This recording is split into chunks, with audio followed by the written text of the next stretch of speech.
간호사 선생님들 되게 힘든데 폐에 뭐가 이만한 게 있다는 거예요. 그 와중에도 일을 계속 했어요. 또 응급실 또 간 거예요. 난소 낭종이 너무 커지고 난소를 또 떼어냈죠. 계속 일을 하고 있었는데 작년에 갑자기 갑상선에 암이 저희가 숨이 안 쉬어지는 상황이거든요.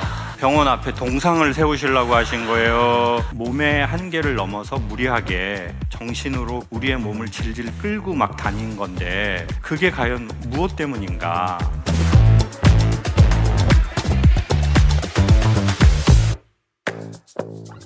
평생 간호사가 천직이라고 생각해서 열심히 일해왔습니다. 죽을 고비 3번 넘기고 응급수술의 인간관계에 치여서 갑자기 번아웃이 와서 사직하고 자유를 만끽하는 중입니다. 딱 1년만 쉬어볼까 계획 중입니다. 저도 숨을 쉬고 싶어요 라고 간호사님 보내주셨습니다. 네, 우리 간호사님 어디 계세요, 선생님? 네. 선생님 간호사로서는 몇 년 일하셨어요? 한 20년 넘게 한 것 같아요. 그 간호사 선생님들 되게 힘든데 네, 감정 노동자라서 항상 웃어야 전문 지식도 되고. 있어야 되고 육체 노동도 해야 되고 감정 노동도 해야 되고 또 환우 도라이, 환우 보호자 도라이, 맞아요. 또 병원 관계자 도라이. 어떤 게 제일 힘듭니까? 요양병원을 오픈하는 전문으로 이제 빠져가지고 가면 세팅을 하는 그 중독에 빠져서 전국을 돌아다닌 거예요. 그러니까 어디선가 병원을 좀 세팅을 하자 이러고 콜이 오면 감사합니다 이러고 가서 또 병원 세팅을 하고 자리 잡게 교육을 하고 했는데 그럼 그렇게 아무것도 없는 곳에 뭘 세우고 또 다른 곳에 가서 또 세우고 그렇게 여러 번 하신 거예요? 계속 한 거예요, 그거를. 그 이유는 뭐예요?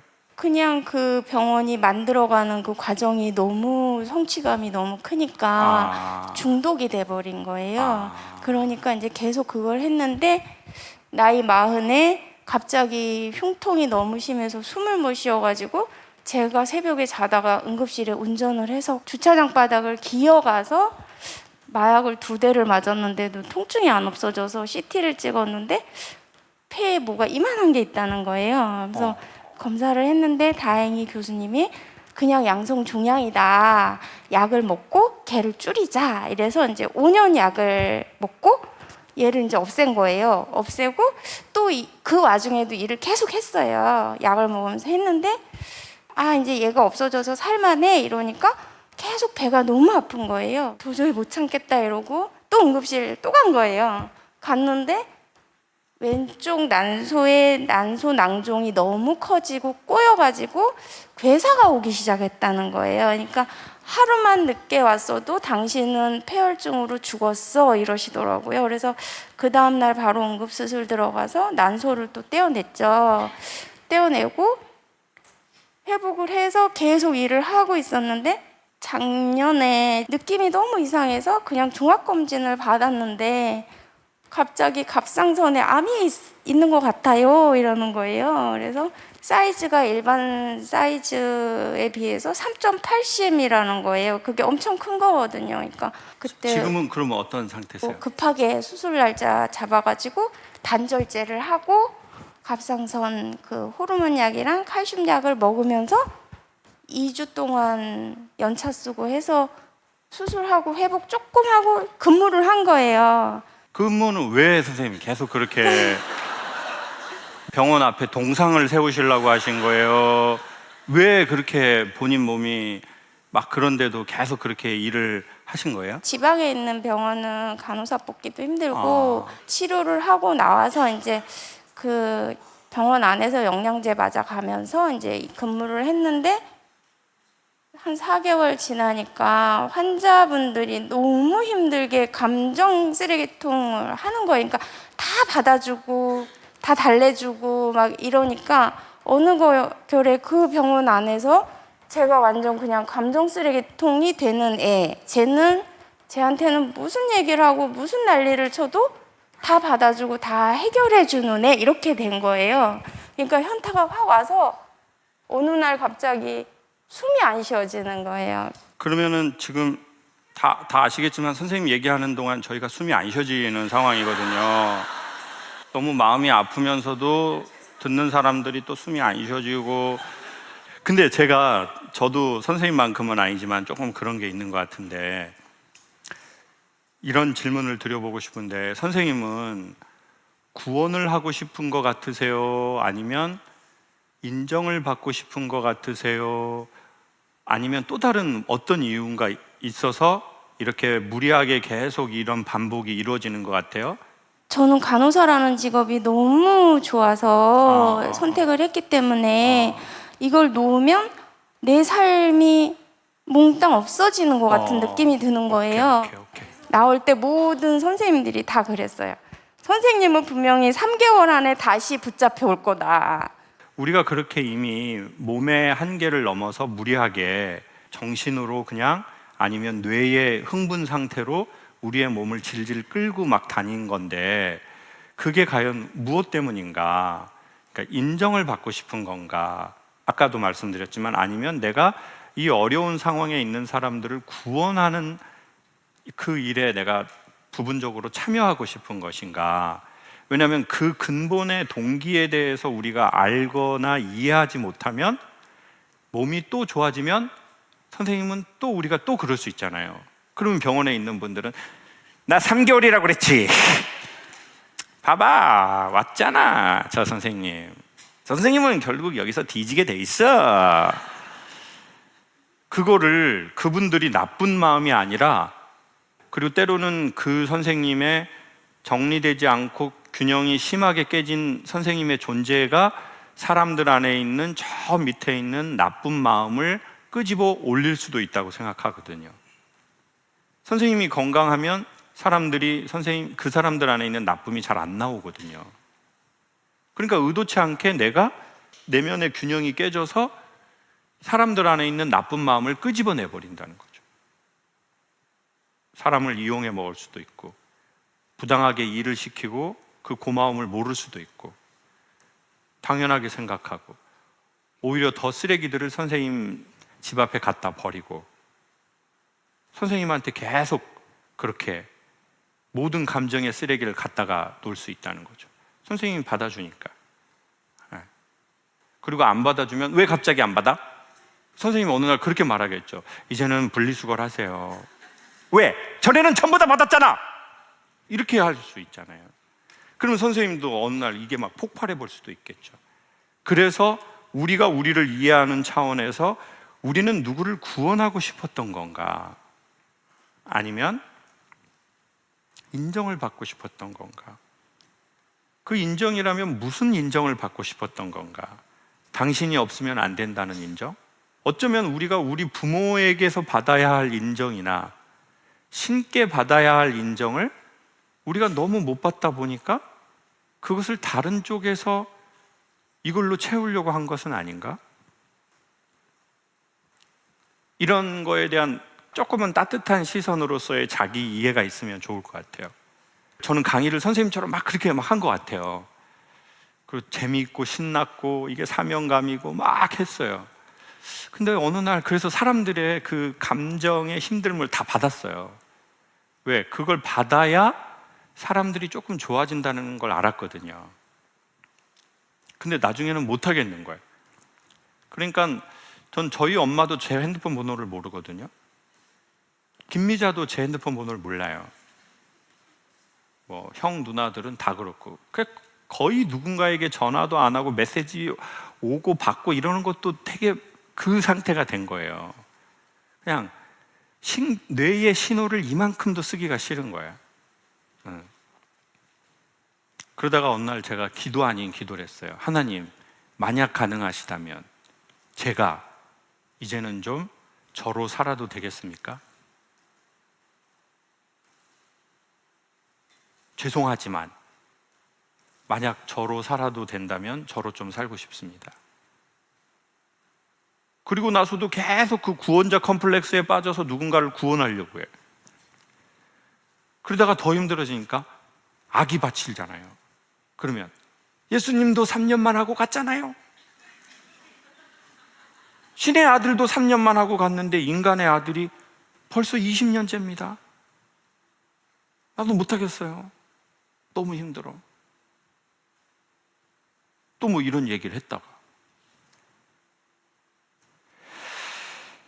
신이 만약에 계시다면 신이 우리에게 그걸 바라진 않겠죠. 이제는 선생님 마음의 소리에 좀 반응해 보면 좋겠습니다. 우리 선생님이 선생님한테 영상 메시지 한번 합시다. 저기에 있는 감독님을 선생님이라고 생각하고, 물론 차이가 많이 납니다. 그럼에도 불구하고 선생님이라고 생각하고 선생님에게 하고 싶은 말 짧게 한번 해주세요. 열심히 살았고 최선을 다해서 살았으니까 정말 이제는 나만을 위해서 내가 하고 싶은 거, 내가 가고 싶은 거, 내가 듣고 싶은 것만 듣고 그렇게 살아도 될 것 같아. 선생님이 몸을 으스러져라 이래서 수많은 사람들이 생명을 얻는데 적지 않은 큰 도움을 받았을 겁니다. 다 같이 박수 한번. 감사합니다. 안녕하세요, 김창욱 선생님. 요즘 저 하나 챙기기도 힘들어서 연락을 씹는 버릇이 생겼습니다. 먼저 연락해서 만나서 밥도 먹고 하고 싶은데 부끄러워서 연락도 못하고 지금 연락이 다 끊어졌습니다. 다음에도 이럴까 무섭고 사람 만나기가 두렵습니다. 게임처럼 리셋이 되면 좋겠다 생각이 듭니다. 읽어주셔서 감사합니다. 어디 계세요, 우리 선생님? 지금 28살이고 28살. 네, 백수입니다. 우리 학교 마치고 몇 년 일하셨습니까? 최근에 병원에서 일을 했고 2년 정도 하고. 어떤 병원인가요, 선생님? 여기 남부터미널에 거기 병원 하나 있는데 거기서 일을 했었습니다. 최근에 그만둔 여성분이 계시진 않죠? 네, 키가 없는 것 작고 같습니다. 병원 일 힘듭니까? 어떻습니까? 엄청 빡셉니다. 장난 아닙니다. 선생님 업무는 어떤 업무 병원에서 하셨습니까? 도구들 멸균해가지고 공급해주는 일 했었습니다. 그걸 몇 년 하신 거예요? 그거를 2년 정도 했었습니다. 2년. 세상에는 도라이가 있지만 병원은 좀 많나요? 다 도라이입니까? 저도 도라이가 됩니다. 기사에 나오겠네요. 다. 무엇이 사람들을 도라이로 만드는 것 같습니까? 선생님 보시기에. 제가 생각하기에는 내가 여기서 이제 일만 하고 죽겠다라는 마음을 가지신 분이 엄청 많은 것 같습니다. 내가 여기서 일을 하다가 죽어도 여한이 없겠다? 이런 느낌으로 일을 하시는 것 같고. 최근까지 그러신 분 저 한 명 알고 있습니다. 그렇지만 그분도 이제 이건 아니다, 나도 나의 인생을 살아봐야 되겠다라고 하신 분 한 분. 선생님은 또 MZ세대니까 그렇게 살고 싶진 않으시죠? 네, 그렇습니다. 선생님은 좀 인생을 어떻게 살고 싶습니까? 최근에 생각한 거로는 이제 방송을 좀 하고 싶어가지고. 방송 어떤 장르 방송이요? 개인 방송으로 좀 자유롭게 토크 방송 하고 싶어가지고 최근에도 연습을 좀 하고 있고 유튜브도 좀 깨작깨작 거리고 있고 그러고 있어요. 그러면 지금 결국 저랑 시장을 나눠 먹자는 겁니까? 좀 듣고 보니까 좀 기분이 좀 별론데. 더 이상 저도 이러면 노하우를 풀 수는 없어요. 어떤 컨텐츠 하고 싶습니까, 선생님은? 강의는 아니죠? 네, 강의 아닙니다. 그러면요?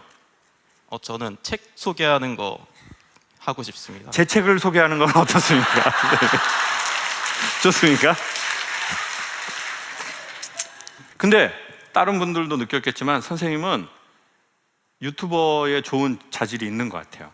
제가 보기에 저는 유튜버라는 단어를 그렇게 좋아하지는 않는데 유튜브라는 플랫폼, 그건 또 뭐 유튜브라는 이름도 그렇게 중요하지 않는 것 같아요. 그런 현상이 벌어지는 공간, 가상에 여기는 어떻게 보면 되게 퓨어한 공간이거든요. 누가 키워준다고 되는 거 아니고 누가 안 키워줘도 될 수 있고. 근데 거기에서 되게 중요한 포인트가 뭐냐고 만약에 저한테 물으신다면 어떤 컨셉을 잡는 게 아니라요, 자기의 색깔을 따라가는 거라고 생각해요. 근데 이제 선생님은 분명히 본인의 색깔이 이미 선명한 것 같거든요. 지금은 분홍색, 여기에 좀 더 에너지를 이렇게 주면 붉은색이 되실 것 같아요. 그래서 해보셔라. 그러니까 유튜버를 해보셔라가 아니라 본인의 색을 해봐라. 그거는 뭐 되냐 안 되냐보다 더 중요한 해볼 만한 가치가 있다라고 저는 추천드리고 싶어요. 지금 쉬는 것도 모두 다 선생님의 삶이 될 겁니다. 무엇을 위해서 쉬지 말고 그냥 우리를 위해서 쉽시다. 뭘 준비하기 위해서 쉬는 게 아니라 그냥 이 쉬는 것도 내 삶의 온전한 순간이니까, 그러할 때 이것이 그 다음에 좋은 행보의 텃밭이 될 거라는 확신은 있습니다. 그래서 본인이 본인에게 한마디 한번 합시다. 여태 많은 산을 넘고 넘어왔지만은 지금까지 살아있는 것 자체로 너무 잘하고 있고, 쉬다가 또 다시 일하러 가면 되니까 그렇게 하면 된다.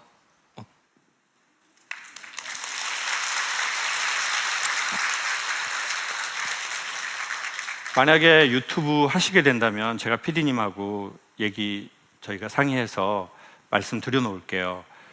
요 선생님 인터뷰 장면을 따서 선생님 유튜브의 첫 장면으로 혹여나 쓰시길 원한다면 쓰셔도 좋습니다.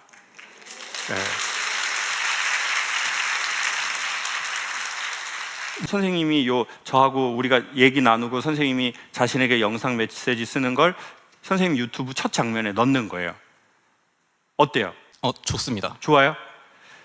그렇게 하면 이게 조금이라도 잘 될 확률이 있는데, 그렇게 해서 생긴 광고료는 어떻게 해야 될 것 같아요?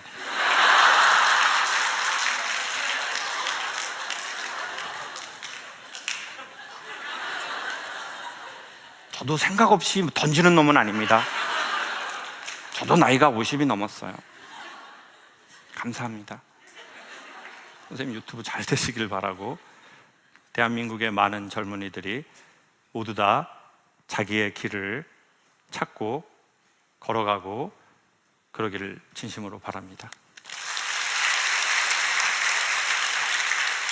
남자와 동등하고 싶거나 여자와 동등하고 싶은 대상이라면 헤어지는 걸 전 추천드릴게요.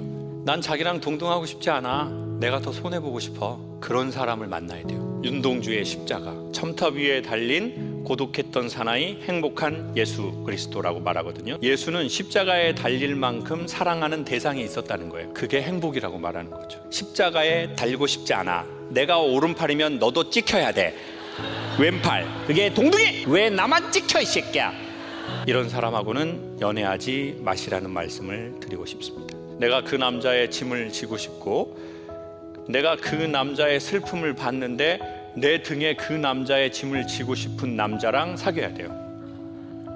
그리고 그 남자하고 결혼하셔야 돼요. 앞모습 말고 뒷모습이 보이는 사람. 결국은 상대방이랑 결혼하는 것 같지만 자기 애정과 저는 결혼한다고 봐요.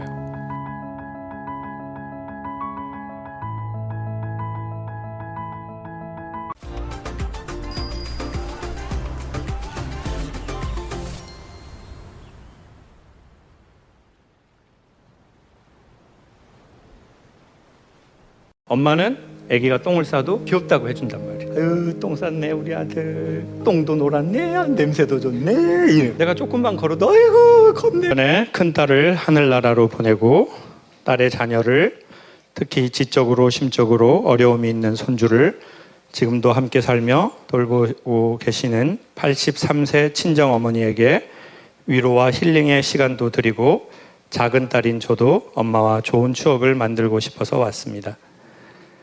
강해질 수밖에 없는 이 땅의 모든 어머니들, 내면의 건강함도 잘 챙기시길 축복하며 응원합니다. 10년 전에 언니가 그러면 하늘나라 먼저 가셨는데 그때 언니가 만약에 지금 계시다면 언니는 몇 살입니까? 언니가 지금 살아있으면 54세입니다. 54세. 네.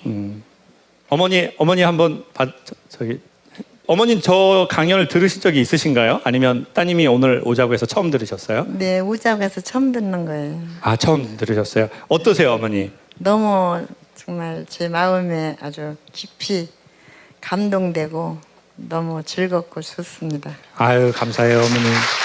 저희 어머니가 올해 85세 되셨는데 엄마 지금 서울에 오셨어요. 이제 제가 어제 수술해서 엄마가 이걸 몰라요. 왜냐면 이제 제가 막내인데 아버지가 청각장애가 있으셨기 때문에 제가 귀 수술한다는 거에 엄마가 엄청 이렇게 막 반응을 많이 하실 거예요. 이제 그러다 보니까 이제 엄마한테는 거짓말로 하기로 한 거예요. 그리고 내일도 이제 회복이 안 됐으니까 형제들은 지방에 콘서트 있다고 얘기하고 오지 마라. 가족이지만 거짓말만 늘어나더라고요. 시간이 10년이 지나도 큰딸에 대한 그런 게 많이 있으실 텐데 지금은 좀 이렇게 그 시간이 다 지나셨나요? 어떠세요, 어머니?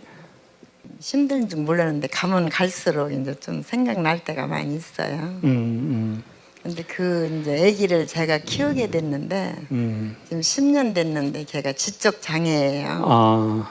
네, 처음에는 엄청 힘들고 어려웠었는데 가만히 생각하니까 사랑을 많이 줘야만 애가 좋은 사람이 되겠구나.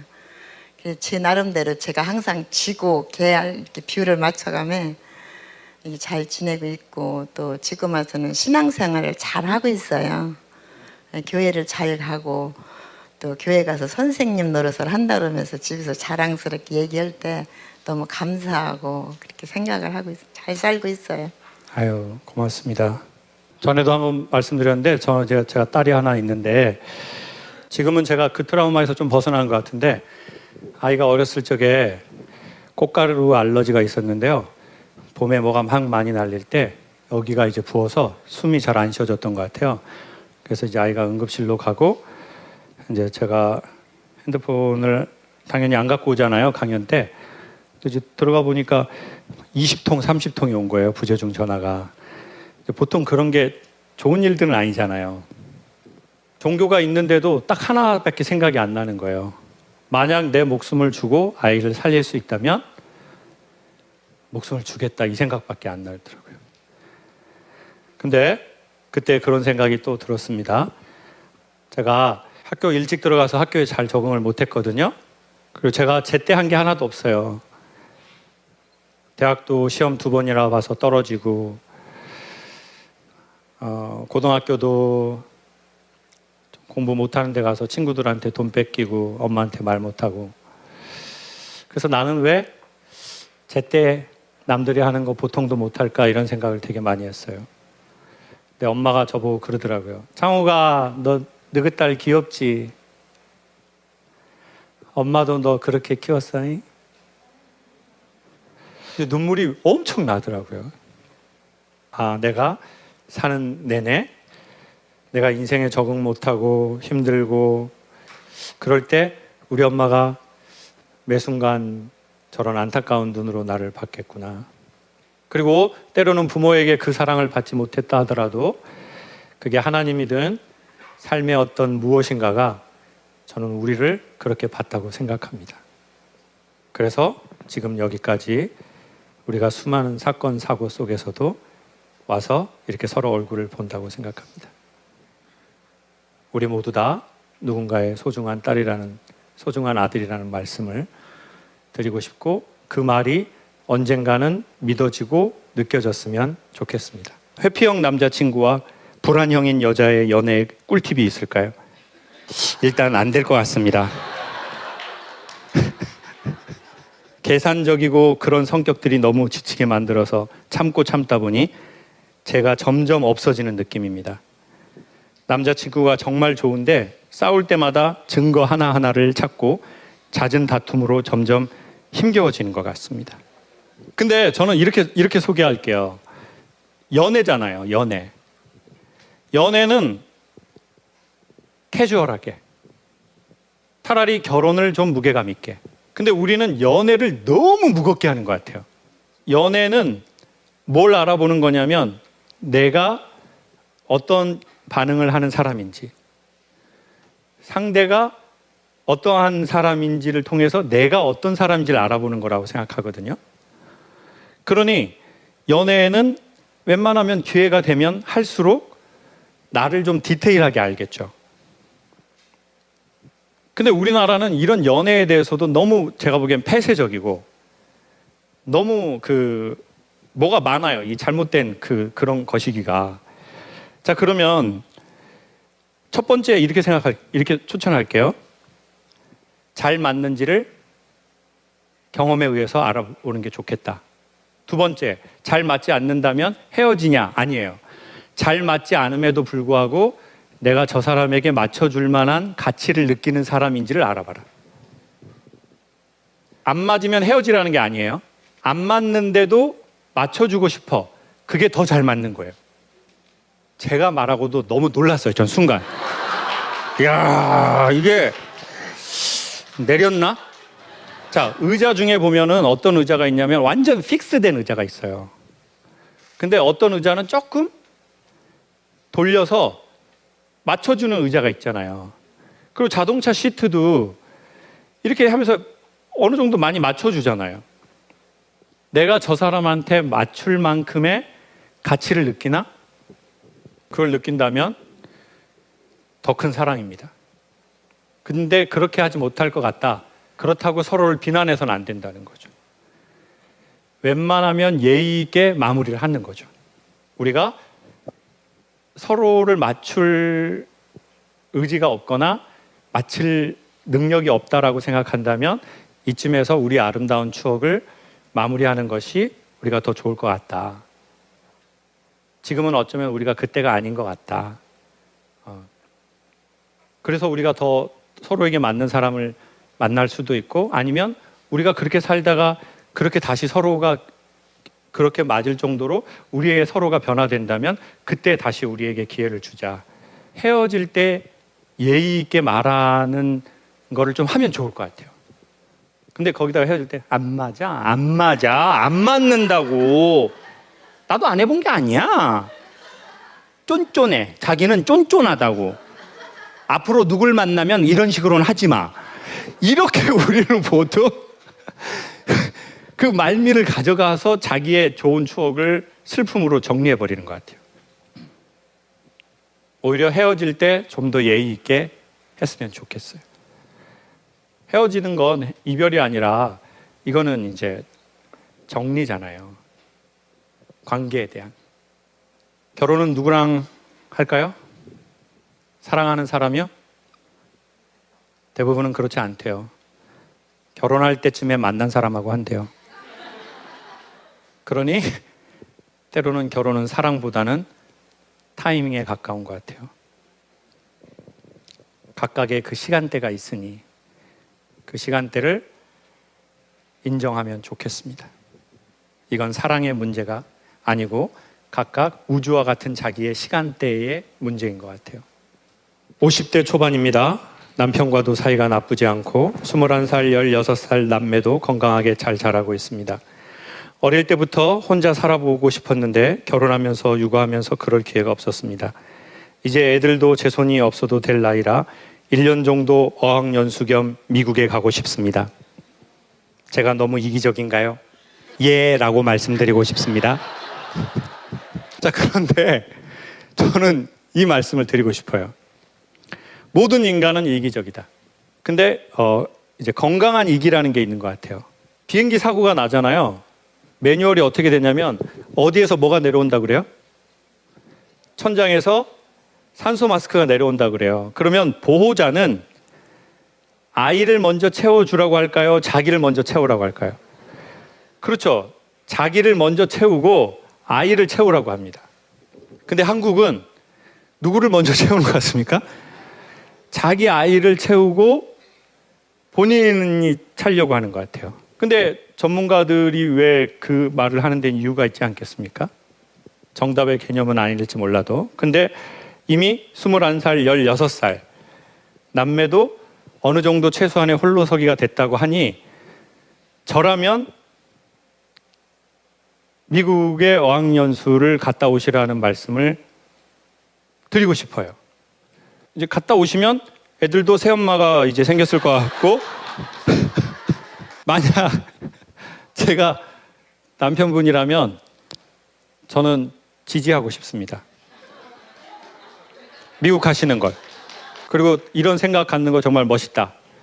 그리고 아이 여기까지 키운 거 정말 대단하다. 갔다 와라. 안녕. 아니, 안녕이 나쁜 안녕이 아니잖아요. 그냥 아띠오 안녕, 그냥 차오 뭐 그냥 이런 안녕이에요. 전 저희 누나가 되시는 건데 50대 초반이니까 전 누나의 삶을 지지하고 응원하고 좋다고 생각합니다. 그 매형이 어떻게 생각할지는 그건 또 이제 그거지만 이런 생각을 가지시는 거 좋다고 생각해요. 매우. 그리고 아이들에게도 엄마가 그 시간을 가지는 것은 아이들에게도 엄청나게 좋은 메시지가 될 거라고 생각해요. 집안의 자세한 사정은 모르지만 안녕. 안녕히 잘 다녀오세요. 45살 돌싱입니다. 40년 동안 맞고 자라서 마음속에 상처가 너무 많습니다. 현재는 10년 정도 만난 여자와 살고 있지만 저의 술 먹는 그리고 기억이 나지 않고 그리하여 병원을 다니고 있습니다. 혼인신고 이야기도 나왔지만 술이 문제인 것 같습니다. 어려선 부모님한테 맞으신 거예요? 엄마? 아빠? 두 분 다?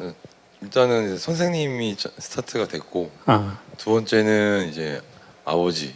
아버지. 네, 그냥 세 번째는 이제 선생님, 이제 어머니가 중간 역할을 하셨는데 암 말기셔가지고 이제 좀 돌봐주실, 저를 좀 맞거나 이럴 때 약 빨아주거나 그러실 때는 항상 병원에서 계셨어요. 그래서 한 8, 9년? 그러니까 부모가 없었어요. 어릴 때. 초등학교, 중학교, 그다음 고등학교 때까지.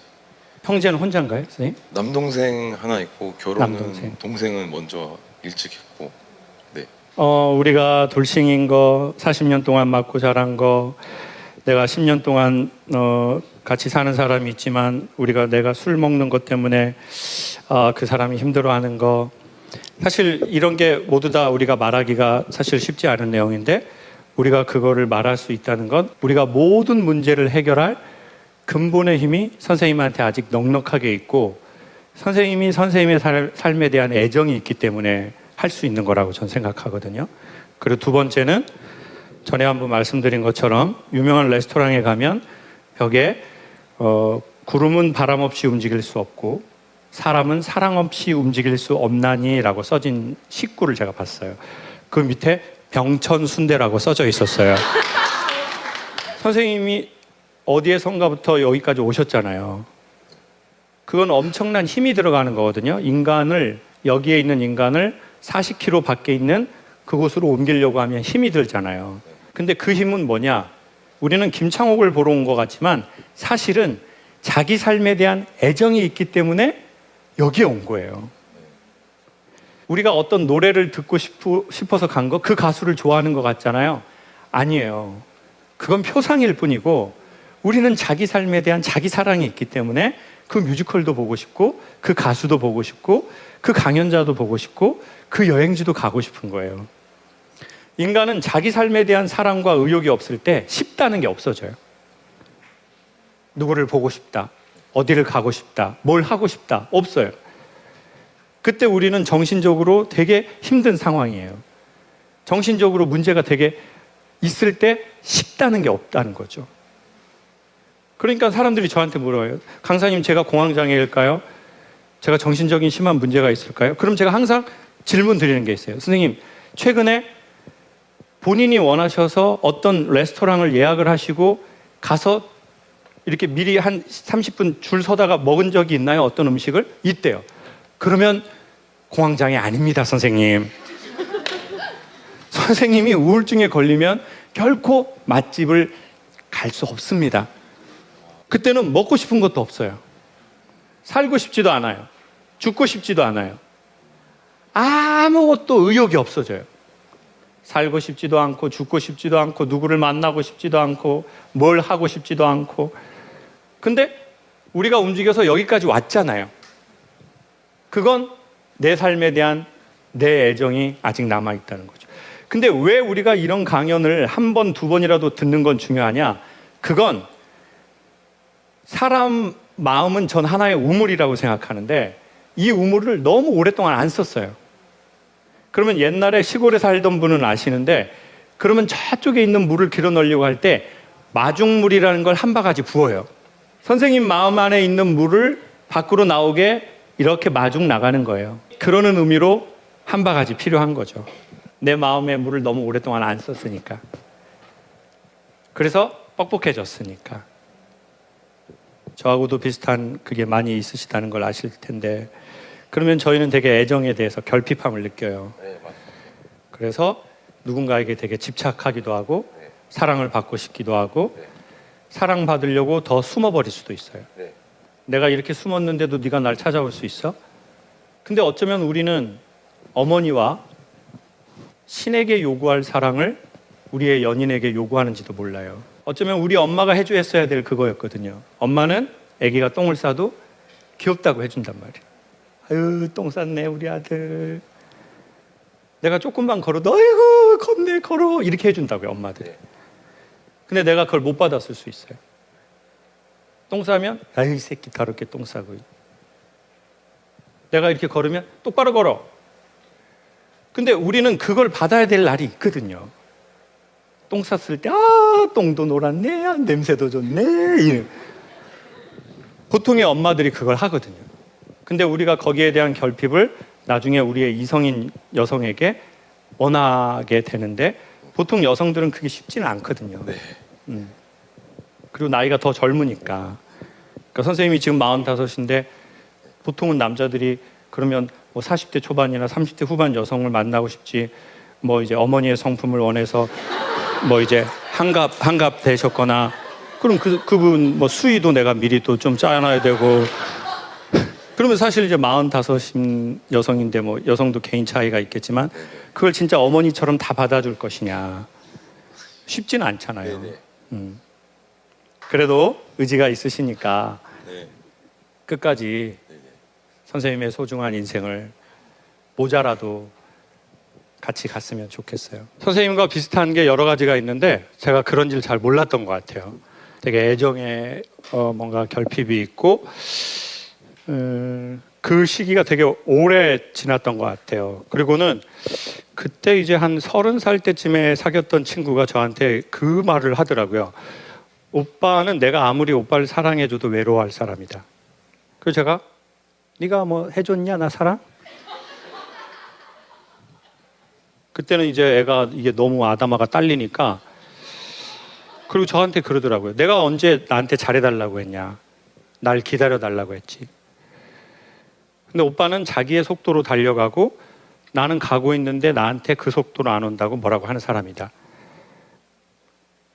그러니까 그때는 애가 이게 딸리니까 그게 무슨 말인지를 다 모르더라고요, 제가. 그리고 이제 또 다른 애는 아니 뭐 그때 싱글인데 뭐 못 사깁니까? 걔는 저한테 뭐라고 하냐면 오빠는 사랑을 줄지도 모르고 사랑을 받을지도 모른다 그러더라고요.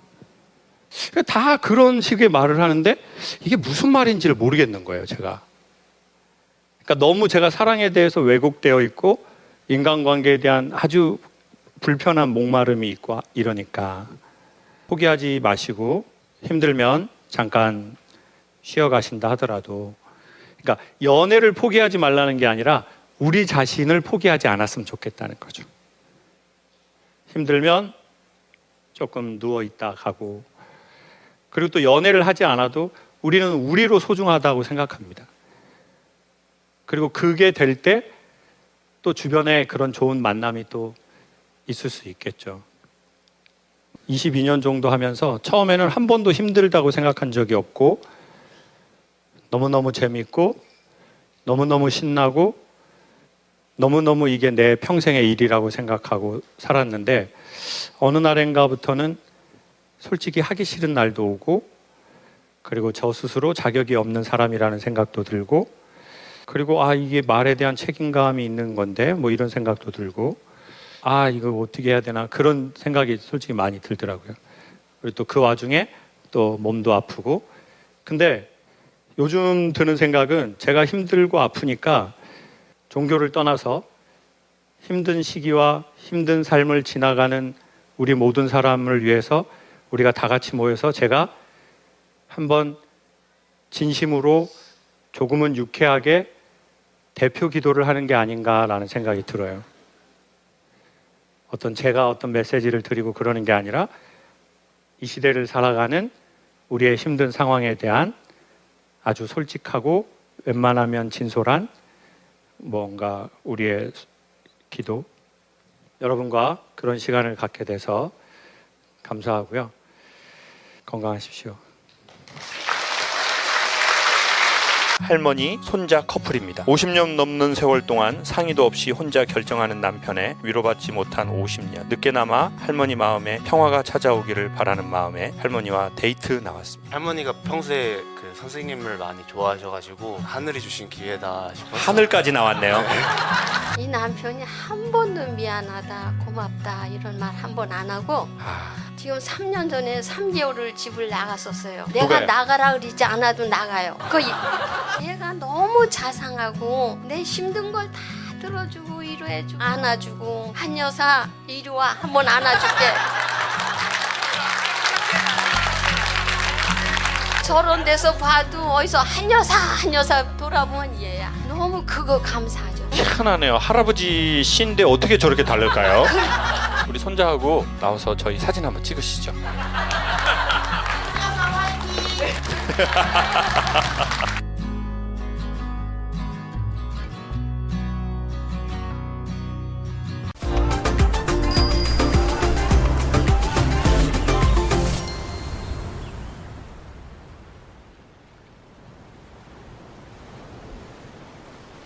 반대의 이유가 뭐죠? 나이가 어리니까 갖춰진 것도 없을 것 같다. 못 믿어 하시는 것 같아. 어려 보이는 얼굴은 아닌데. 내가 대화를 해봐야겠다. 말로만 한 그런 걸 안 돼. 남자가 자기의 딸을 허락하는 거는요 완전 다른 차원이에요. 제가 이렇게 추천드릴게요.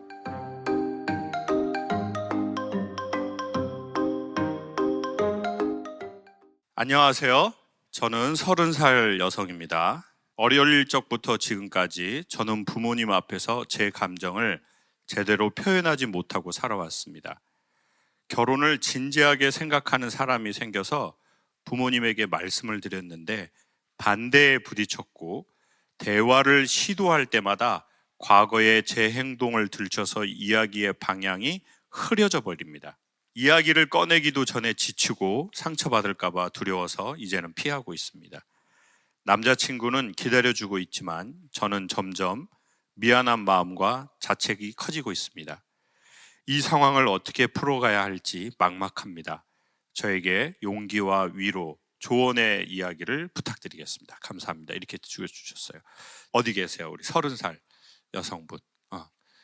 저는 의정부에서 온 30살입니다. 그래요. 이름 얘기 안 해도 돼요. 근데 얼굴 다 나가서 다 알 거예요, 사람들이. 자, 오늘 누구랑 오셨어요? 옆에 남자친구랑 같이 왔습니다. 남자친구랑. 남자친구는 교제한 지는 얼마 됐어요? 지금 1년 반 넘었습니다. 그러면은 우리 지금 남자친구가, 제가 단도직입적으로 여쭙고 싶은데, 부모님한테 소개하고 싶은 첫 남자친구예요? 네, 처음 소개한 남자친구예요. 아니, 소개해주고 싶었던. 질문. 대답이 많이 길어지네. 곤란해지네, 지금 상황 자체가. 지금 원래 부모님하고 나와의 문제인데 이게, 그러면은 아버지가 엄해요? 엄마가 엄해요? 아버지요. 그래요. 엄마하고는요? 어머니는 뭐 그렇게 엄하진 않은데 아, 대화가 그렇게, 두 분 다 대화 잘 안 해요. 저랑도 그렇고 두 분끼리도. 부모님이 두 분끼리 대화를 많이 안 하세요? 네. 보통의 가정입니다. 아주 보통의 가정에서 자랐네요, 우리 여성분이. 여러분이 생각은 어때요? 맞아요. 다들 보통의 가정에서 자랐다. 대한민국은 보통 사람의 나라다. 그래요. 부모님끼리도 서로 대화를 많이 하시는 건 아니고 우리 따님하고도 대화를 많이 하는 건 아니에요. 아니었고, 근데 어렸을 적부터 아버지가 엄했기 때문에 말을 못한 거예요? 뭔가 말을 하면은 아, 잘했다기보다는 아, 더 겸손해라. 그러니까 김창원 선생님이 전에 아버지가 하셨던 거 그대로 겪었습니다. 제가. 아, 그런 아버지예요? 네. 네, 뭐 아빠 회사 합격했어요. 지금부터 시작이야. 네, 맞습니다. 뭐 똑같이 됐다고 생각을 하면 안 돼. 네. 겸손하게. 공감이 너무 많이 됐습니다. 그때. 보통의 가정에서 자랐다. 아주 대한민국의 보통의 가정에서 자랐다, 이런 얘기를 하고 싶네요. 그래요. 그렇게 해서 계속 성장을 30년을 했고, 그래가지고 이제 나 결혼을 좀 진지하게 생각할 사람이 생겨서 말씀을 드리고 싶었는데 말을 했어요? 네, 얼굴도 다 이제 보여드리고 아, 결혼 이제 할 생각으로 아, 데려왔는데 아. 이제 반대를 하시는 상황이십니다. 누가요? 두 분 다. 두 분 다? 그 우리 남자친구 있는 앞에서 반대를 했어요? 남자친구 가라고 해서 반대를 했어요? 우선 앞에 얼굴에 대고 막 그렇게 얘기는 안 안 하시고. 하셨는데 이제 저랑 둘이서 얘기할 때 그렇게 때. 얘기하셨습니다. 반대 이유가 뭐죠? 일단 남자친구가 이제 저보다 2살 연한데 아, 그 연하라는 그 인식이 아, 좀 있으셔서 아. 저를 믿고 맡기기가 조금 그거는 너무 그렇다. 올드하다. 네. 네? 올드하십니다. 그리고 지금 남자친구 얼굴이 그렇게 어려 보이는 얼굴은 아닌데 아버님이 너무 선입견 아니에요 지금? 내가 보기엔 2살 오빠 같은데. 연하가 1번이다. 2번은요? 그 나이가 어리니까 갖춰진 것도 없을 것 같다라는 아. 그 생각도 있으시는 것 같아요. 네. 아, 28이거든요. 아, 그러면 이제 28이니까. 보통의 28살의 남자들은 아. 이제 사회생활 시작이잖아요. 아, 그렇죠. 근데 지금 남자친구는 고등학교 졸업하고 계속 지금까지 어, 회사 다니고 근무를 해와서 어, 사회생활을 저보다 일찍 한 상황이에요. 어, 그래서 그 부분을 말씀을 드렸지만 어, 못 믿어 하시는 것 같아요. 어. 그러면 남자친구는 지금 어떤 일을 해요? 공기업 재직 중에 있습니다. 아, 그럼 한 회사를 좀 오래 다녔어요? 아니요, 제가 고등학교 졸업하고 한 4년 동안 그 병역 특례 업체에서 병역 의무를 하고 난 다음에 이직을 했습니다. 지금 현재 회사로. 그리고 이직한 지 지금 4년이 거의 다 돼가지고 지금 현실적으로 일한 지는 거의 8년째가 넘어가고 있습니다. 그래요? 그러는 거는 큰 점수인데. 왜냐면은 제가 지금 저희 작은 사무실에서 매니저분을 한 분 더 구하고 있거든요. 근데 첫 번째 조건이 뭐냐? 이전 직장에 몇 년 다녔나요? 그래가지고 아무리 뭐 좋은 직장 뭐 대단한 이름 있는 일을 했다고 해도 전 경력이 짧으면 저희 사무실에서는 노 땡큐. 그래서 한 직장을 오래 다닌 사람. 왜냐하면은 저희가 최고로 치는 거는 꾸준하게 할 수 있는가거든요. 그리고 꾸준하게 해본 경험이 있는가. 그런 면에서는 저는 우리 남자친구 느낌 좋은데 어떻게 생각해요? 그 점에 대해서. 제가 생각하기에요? 예. 지가 생각하기에 어때요? 제가 저를 평가하기도 조금 그렇긴 한데 근데 평균적으로 지금 원래 28이면 솔직히 아직 자리를 잡았다 한 경우여도 조금 빠른 편이기도 하고 아직 뭐 보통 취업을 하면 30 초 중 그렇죠. 네, 신입들이 오면 거의 다 저보다 형들이더라고요. 그렇죠. 근데 그런 입장에서도 제가 어쨌든 빨리 자리를 잡게 된 상황이니까 솔직히 저는 여자친구한테 미안한 것도 있긴 하지만 부족함이 있다고, 아니, 무슨 결함이 있다라고 보기에는 조금 억울한 면도 없지 않아 있긴 한데 어쨌든 여자친구 부모님이 저를 그렇게 생각하시니까 저도 그래서 일단 반대 입장을 이렇게 전해 듣고 한번 전해 들은 다음에 저도 이제 어쨌든 저에 대해서 부모님이 잘 모르시니까 내가 대화를 해봐야겠다라고 계속 커넥트를 하는데 뭐 약속이 있어서 그날은 안 된다, 뭐가 있어서 이날은 안 된다 이렇게 계속 대화가 안 되더라고요. 지금 여자친구랑 결혼하고 싶어요? 네. 본인이 생각하기에 결혼할 만한 최소한의 책임감과 성실함은 있죠? 부끄럽지만 네, 있다고 생각합니다. 그러면은 제가 이렇게 추천드릴게요. 개그맨 분들이 와이프의 특징이 뭐예요? 미인이 많죠. 그리고 나이는요. 어린 분이 많죠. 거의 그렇거든요. 지금 오늘 결혼하신 여성분들 한번 잘 생각해 봐봐요. 여러분 남편 지금 결혼하고 보니까 유머 있어요, 없어요? 없죠. 자, 그럼 뭐가 문제예요? 처음부터 질문을 다시 해보도록 할게요. 자, 개그맨 와이프분은 미인이시고 나이가 어리시고 내 남편은 유머가 없으시고, 이게 어디서부터 문제가 생긴 것 같아요? 제가 지금 이 얘기를 하려고 그런 게 아니고, 근데 그 미인을 차지하려면 뭐가 필요하냐? 미인을 차지하는, 누가 미인을 차지한다고 그랬어요? 네, 아버님 목소리 그렇게 하셔야 되겠어요? 그 약간 무슨 영화 캐릭터 같으신데. 용기 있는 자. 과거에 용기가 있으셨던 것 같은데. 제가 보니까 개그맨 주변에 이게 있잖아요. 재성 씨도 이제 같이 TVN 하고, 그럼 이제 그분 통해서 또 다른 개그맨들을 많이 알게 돼요. 근데 개그맨 남자분들이 보니까 제가 보기에 뭐가 좋으냐면 시도가 좋더라고요. 이렇게 마음에 들잖아요? 그러면 이렇게 잽을 잘 날려. 근데 착한 남자애들이 있어요. 착한 남자애들은 어떻게 하는 줄 알아요? 저 여자가 마음에 들잖아요? 미인을 내가 얻고 싶잖아요. 그런 삶을 살고 싶잖아요. 그러면 자기가 다 준비하려고 해요. 그래가지고 자기가 준비가 다 됐다고 생각을 해야지 대시를 하고, 또 착한 남자의 특징이 뭔 줄 아세요? 우리 남자분이 여자분을 좋아하잖아요? 그럼 여자분을 좋아하는 순간 내가 모자라 보여요. 여러분, 이건 되게 심리인데요.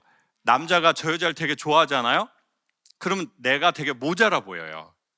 저 여자가 더 나보다 괜찮아 보여. 그럼 그때 남자들이 어떻게 하냐면 1번 이런 생각을 해요. 아유, 쟤는 남자가 있을 거야. 지금 여성분들, 여러분은 경험을 못 해봐서 지금 가만히 있는 건데 너무 안타깝다. 이런 경험 한 번 정도는 해보면 좋은데 지금 표정 자체가, 남자들이 이쁜 여자분이 다 남자친구 있다고 생각해요. 아우, 저렇게 예쁜데 왜 남자친구가 없겠어. 주변에 돈 많고 잘난 남자들이 많을 거야. 난 안 돼. 난 대단한 걸 갖추어 놓지는 않았는데. 이렇게 생각을 하는 사람이 있다니까요. 이게 지금 연애 얘기만 말하는 게 아니라 내가 되게 의미 있는 삶, 내가 되게 아름다운 거를 쟁취하려고 하면 사람들이 되게 보통 쫄아요. 아, 그래서 나 같은 남자가 안 될 거야. 그래서 대시를 잘 못해요. 근데 개그맨 분들은 개인 성향이 있지만 그냥 대시를 이렇게 하더라고요. 자기가 안 돼도 뭐 이렇게, 뭐 식사 한번 하실래요? 뭐 좋아하시나? 천국 갈래요? 김밥 천국? 또라이. 그러면 여자분이 어떻게 하겠어요? 그 여자분이 막 천국 콜! 막 이럴 것 같아요? 그런 여자 만나면 안 돼요. 엄청 위험한 여자예요. 나 구원열차 타야지 막 이런 여자들이 있는데 위험해. 보통 그렇게 말하면 아우 됐어요, 뭐 괜찮아요, 남자 만나고 싶지 않아요, 이렇게 한단 말이에요. 이 새로운 세계에 들어가려면 그 새로운 세계가 처음부터 나를 받아들이진 않아요. 처음에 무조건 그 세계가 거부해요, 보통. 근데 착한 남자들은 거기에서 물러나. 아, 그래, 역시 뭐 됐어요, 뭐 이러면 뭐 알겠습니다, 죄송합니다, 이렇게. 근데 그 용기 있는 남자들은 오케이 바리, 절 다니시나? 천국 안 갈래요? 오케이 바리. 그러면 이제 물러났다가 다음에 또 와. 그래가지고 그럼 뭐 밥이 부담스러우면 뭐 커피라도 한잔 합시다. 커피. 뭐 커피 좋아하세요? 저는 바나나 맛 우유 좋아하는데. 그래가지고 바나나 맛 우유 이렇게 평범하게 안 따고 이렇게 파 이렇게 콸콸콸. 또라이야 뭐야? 근데 이 남자가 적당하게 예의를 갖춰서 시도하고 안 되면 또 하잖아요. 그럼 이제 여자분들 나중에 어떻게 되는 줄 알아요? 그 남자가 올 때쯤이 됐는데 안 오면 생각이 나. 이 새끼 뒤졌나? 그때쯤에 딱 가는 거야. 그러면 그 여자가 뭐라고 말하는 줄 아세요? 올 거면 꾸준히 오세요. 이러면서 딱 되는 거야. 그러니까 제가 말하고 싶은 건 뭐냐? 아버지가 우리를 허락해 주는 것도 여성이 남성을 허락해 주는 심리와 비슷해요. 남자가 자기의 딸을 허락하는 거는요, 그거는 완전 다른 차원이에요. 그러면 그 남자는 뭘 보겠어요? 자기의 딸을 허락하려고 하는데, 교제를, 결혼을. 이 남자의 현재 직장도 보지만 이 남자의 내면을 반드시 보거든요. 그러면 아버님, 그러면 다시 연락드리겠습니다. 혹시 시간 되시면 저 꼭 한 번만 기회 주시면 저도 좀 제가 생각하고 계획하는 걸 말씀드리겠습니다. 살아온 것도 말씀드리겠습니다. 딱 그렇게 하잖아요. 그러면 이 아빠가 생각을 해. 이 새끼 봐라. 그렇다고 마음이 바로 열리지 않아요. 그렇다고 또 핑계를 대실 거예요. 그러면 또 기회를 보고 또 얘기를 해요. 그리고 집에 뭘 보내. 말로만 한 그런 걸 안 돼. 이번에 어버이날 뭐 보냈어요? 안 보냈어요? 아이고 저런 아이고 이런 빠꾸를 받나? 지금 어버이날 같은 날이 얼마나 지금 찬스예요 지금. 아이고. 자, 아버님 생신이 언제예요, 여자친구? 양력으로는 11월 20일입니다. 아, 너무 긴데. 엄마 생신은요? 이미 지났습니다. 두 분 결혼 기념일. 12월 24일인데 그러면 이제 어버이날 그래도 지금 며칠 안 지났잖아요. 그 남자친구가 어. 문자를 보낸다고 이제 저한테 번호를 알려달라고 했어요. 근데 갑자기 번호를 물어서 문자를 보내면 조금 오히려 얘는 뭐지? 라고 생각하실 것 같아서 제가. 그러니까 선물을 먼저 보내라 말이에요. 그럼 문자질을 하지 말고. 아버님 눈도 침침하신데 왜 문자를 하냐 말이에요. 내 말은 읽다가 짜증나 버리는데, 그 구구절절한 사연들 그런 거 필요 없단 말이에요. 지금 아버지 뭐 좋아해요? 지금 뭐 드시는 거, 술이나 고기나 뭐 해산물 뭐 좋아해요? 사실 저도 제 가족들에 대해서 잘 모릅니다. 그래도 친아빠잖아요. 그럼 친아빠가 뭐 살짝 좋아하는 건 알 수 있잖아요. 뭐 소고기를 좋아하신다.